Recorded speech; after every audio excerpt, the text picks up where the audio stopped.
You are sitting at your desk. It is a Tuesday afternoon. Nothing dramatic is happening. You reach for your coffee, take a sip, and then you do something you have done 10,000 times before. You try to remember the name of the movie you watched last weekend. And for a moment, just a moment, it is gone. You shake it off. You are busy. You are stressed. Everyone forgets things. But here is what nobody told you. That moment, so small, so ordinary, so easy to dismiss, was not random. It was a signal. And for most men, it is the first one they ever receive, and the last one they ever take seriously. What if that small, forgettable moment was not a glitch? What if it was your body trying to show you something that has been quietly building for years? The truth about what happens inside a man's brain and body after 40 is far stranger, and far more recoverable, than you have been led to believe. Let us start at the beginning. You are not experiencing what most people call aging. Not exactly. What you are experiencing has a more precise name, and understanding it changes everything about how you respond to it. Researchers at the University of Edinburgh ran one of the most comprehensive brain aging studies ever conducted. They followed thousands of individuals across decades, scanning their brains, testing their recall, measuring their processing speed, and tracking their physical health. What they found was not a gradual, inevitable slide. What they found was a pattern with a beginning and a turning point.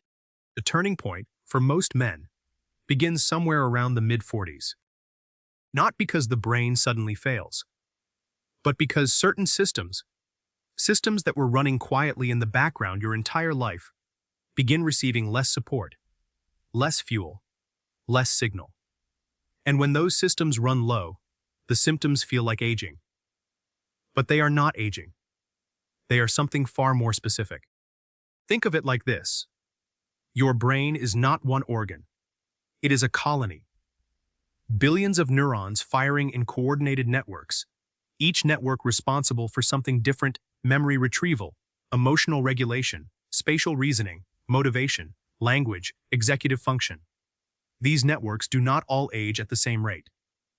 Some stay sharp well into your 70s if they are maintained. Others begin showing strain far earlier if certain conditions are not met. The memory slip you had on Tuesday afternoon. That was not your hippocampus failing. It was your hippocampus running low on a resource it needs to consolidate and retrieve information. And the name of that resource may surprise you. It is not a supplement. It is not a drug. It is not a morning routine someone is trying to sell you. It is deep sleep. In 2017, neuroscientist Matthew Walker published research that fundamentally changed how scientists understand memory and the aging brain. Walker and his team discovered that a specific phase of sleep, slow-wave sleep, sometimes called deep sleep, is the phase in which your brain literally clears itself. During deep sleep, a system in your brain called the glymphatic system activates. It flushes out metabolic waste, including a protein called amyloid beta. The same protein that, when it accumulates, is strongly associated with cognitive decline. And here is what men over 40 almost universally do not know. Deep sleep begins declining in quality in your mid-30s. By the time you are in your mid-40s, many men are getting significantly less slow-wave sleep than they were in their 20s, not because they sleep fewer hours, but because the architecture of their sleep has quietly shifted. You may sleep 8 hours and still wake up tired. You may fall asleep the moment your head hits the pillow and still find your thinking clouded by noon. The hours are there. The depth is not. And so the waste builds. Slowly. Quietly. And one Tuesday afternoon, you reach for a word, and it takes 3 seconds longer than it used to. You write it off. Because you are not the kind of man who worries about these things. Because you have too much to do. Because surely this is just stress. But let us go deeper. Because the sleep signal is only one layer of what is happening. There is another process unfolding in the background at exactly the same time. One that affects not just your memory, but your strength, your mood, your motivation, your drive, and your sense of who you are. It is called hormonal drift. Testosterone in men does not fall off a cliff. That is the myth. What actually happens is more subtle, and in some ways more insidious. Starting in your mid-30s, testosterone levels decline at an average rate of about 1 to 2% per year. That sounds small. Over a decade, it is not small. Over 15 years, it is significant. And the symptoms do not arrive all at once, labeled and obvious. They arrive in disguise. You feel a little less motivated in the morning. You push through.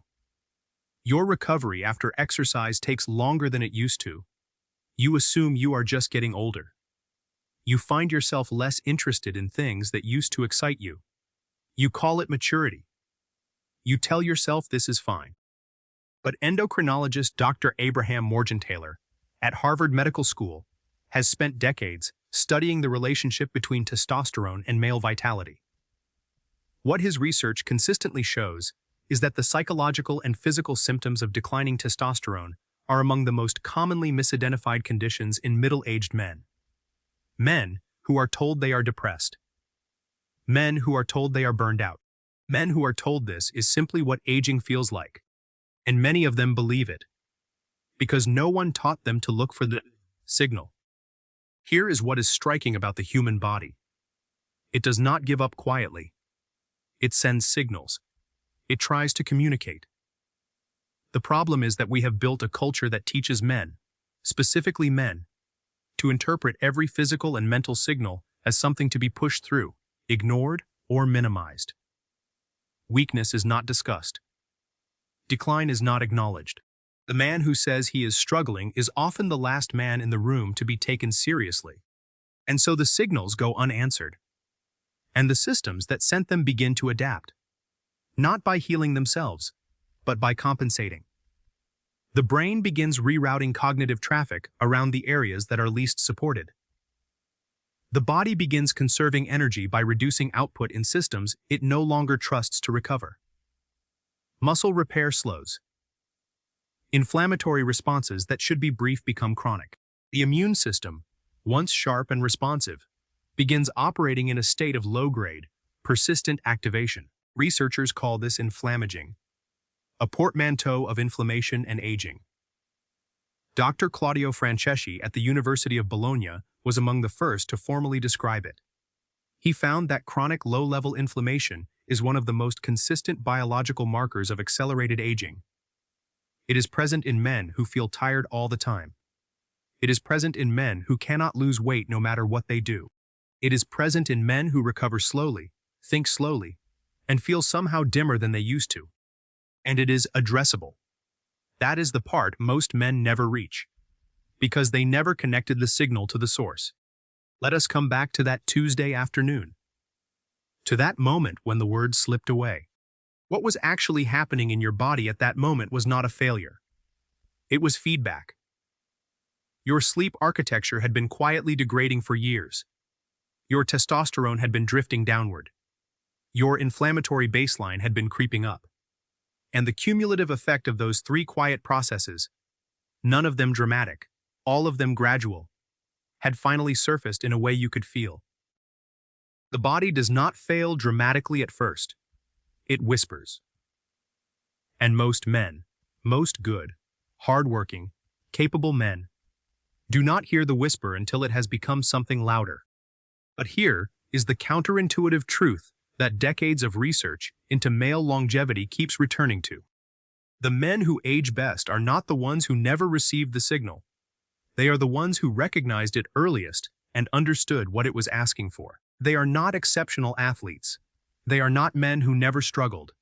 They are men who, at some point in their 40s or 50s, made a specific kind of decision, not a dramatic overhaul, not an obsessive optimization, but a simple, deliberate act of paying attention to their own biology with the same seriousness they would give to anything else that mattered to them. They started sleeping with intention, not more hours, but deeper sleep, protected sleep. Sleep treated as a biological priority rather than an inconvenience to be minimized. They started moving in ways that specifically support testosterone and counter inflammation, not grinding themselves into the ground, but lifting with consistency, walking with regularity, and resting with purpose. They started eating in ways that reduced the inflammatory baseline, not fad diets, not restriction for its own sake, but a pattern of eating that gave the body what it needed to repair rather than what it had learned to tolerate. And they started paying attention to the signals, not with anxiety, not with obsession, but with the calm, steady attention of a man who understands that his body is not his enemy. It is his most reliable advisor. The word you could not remember on Tuesday afternoon.